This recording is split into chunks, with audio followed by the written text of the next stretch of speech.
معزز ساتھیوں، السلام علیکم۔ ناظرین اکرام، ہسٹری آف آدم اینڈ ابلیس سیزن 1 کے 3rd ایپیسوڈ کے دوسرے حصے عزازیل کا ابلیس سے شیطان مردود تک کا سفر میں آپ سبھی کو خوش آمدید۔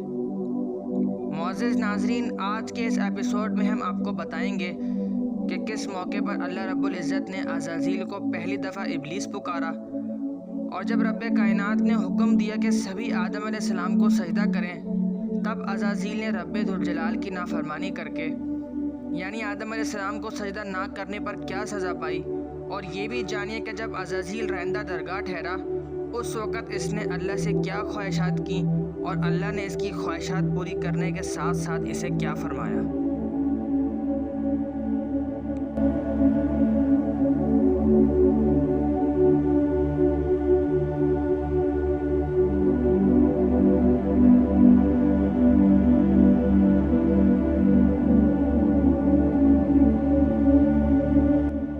یہ سب کچھ جاننے کے لیے تخلیق آدم علیہ السلام کے واقعے پر تھوڑی سی نظر دوڑانا ضروری ہے۔ معزز ناظرین، اللہ پاک نے تمام ملائکہ اور مقربین کو اکٹھا فرمایا۔ عرش کے سائے میں جب سب جمع ہو گئے، تب ابو البشر فادر آف ہیومنز حضرت آدم علیہ السلام کا پتلا لایا گیا اور روح آدم کو حکم ہوا کہ اس پتلے میں داخل ہو جائیں۔ ناظرین اکرام، پھر وہ وقت آیا جس نے عبادت گزار زاہد و عابد عزازیل کو ابلیس بنا دیا۔ قرآن مجید فرقان حمید سورہ بقرہ آیت 34 میں ارشاد خداوندی ہے، اور جب ہم نے حکم دیا کہ سجدہ کرو آدم علیہ السلام کو تو سب سجدے میں گر پڑے مگر شیطان، اس نے نافرمانی کی اور تکبر کیا اور کافروں میں اور نافرمانی کرنے والوں میں سے ہو گیا۔ ناظرین، بعض روایات کے مطابق پہلے مقرب فرشتوں نے باری باری حضرت آدم کو سجدہ کیا تھا۔ سب سے پہلے جبرائیل، پھر میکائیل، پھر اسرافیل اور پھر اسرائیل نے اللہ کے حکم کی تعمیل کی۔ پھر تمام ملائکہ فرشتوں نے حضرت آدم کو سجدہ کیا۔ عزازیل نے سجدہ نہیں کیا اور کھڑا رہا۔ ناظرین، یہی وہ موقع ہے جب اللہ نے عزازیل کو پہلی دفعہ ابلیس پکار کے مخاطب کیا۔ بارگاہ الہی سے سوال ہوا کہ اے ابلیس، سجدہ کیوں نہیں کیا؟ یاد رہے یہ نیا نام سے پہلے نام عزازیل ہی تھا۔ ابلیس نے جواب دیا کہ اے عظمت دینے والے رب، میں آدم کو کیوں سجدہ کروں؟ میں اس سے بہتر ہوں۔ آدم مٹی سے بنایا گیا ہے جبکہ میں آگ سے بنا ہوں، اور میں اس سے بہتر ہوں۔ اتنا کہنا ہی تھا کہ ابلیس کی حیت یعنی حالت تبدیل ہونا شروع ہو گئی۔ آسمانی لباس چھن گیا، لعنت اور رسوائی کا لباس اس کے بدن پر زیب ہو گیا۔ گلے میں لعنت کا توگ لٹک گیا، جو نور اور خوشبو عطا ہوا تھا چھن گیا۔ اس کی جگہ غلاظت، تعفن، ہیبت ناکی مل گئی۔ فرشتوں نے جب سجدے سے سر اٹھا کے ابلیس کی حالت دیکھی تو دوبارہ سجدے میں گر گئے۔ روایات میں ملتا ہے کہ اس نافرمانی کے بعد ابلیس کو 100 سال تک تنگ و تاریک جگہ پر قید رکھا گیا۔ جب قید تنہائی سے 100 سال بعد باہر نکالا گیا تو اس کی شکل بری طرح مسخ ہو چکی تھی۔ سب سے پہلے تمام مقرب فرشتوں نے ابلیس پر لعنت کی، پھر باقی فرشتوں، ملائکہ سب نے ابلیس پر لعنت بھیجی۔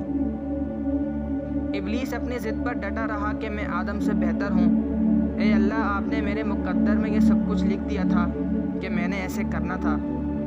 جواب میں ارشاد خداوندی ہوتا رہا، نہیں ابلیس، تیری خطا ہے، یہ تمہاری غلطی ہے کہ تم نے ہمارے حکم سے روگردانی کی۔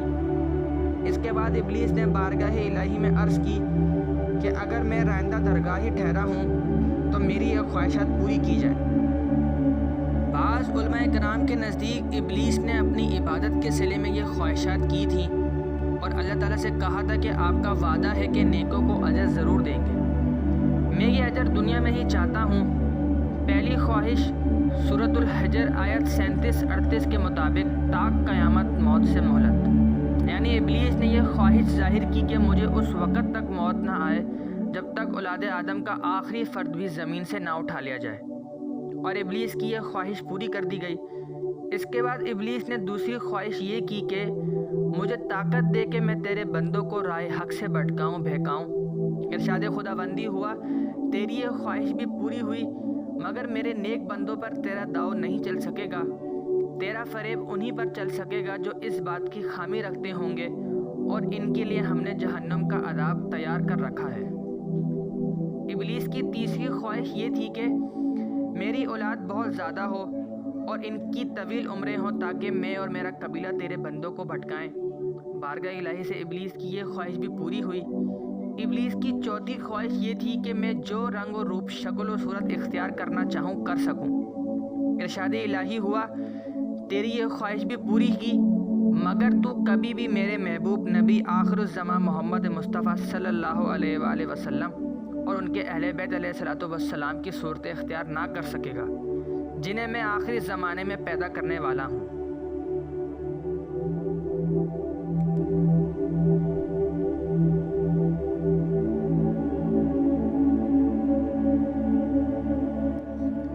ناظرین، تاریخ ابلیس یہاں مکمل ہوتی ہے۔ جتنا ہم سے ہو سکا ہم نے اتھینٹک شواہد کے ساتھ تاریخ جنات و ابلیس مکمل کی۔ اس کے ساتھ ساتھ ہسٹری آف آدم اینڈ ابلیس کا فرسٹ سیزن بھی یہاں مکمل ہوتا ہے۔ رہی بات تاریخ آدم کا قصہ، تو اس قصے کو ہسٹری آف آدم اینڈ ابلیس کے سیزن 2 میں جاری رکھا جائے گا۔ تب تک کے لیے اللہ حافظ۔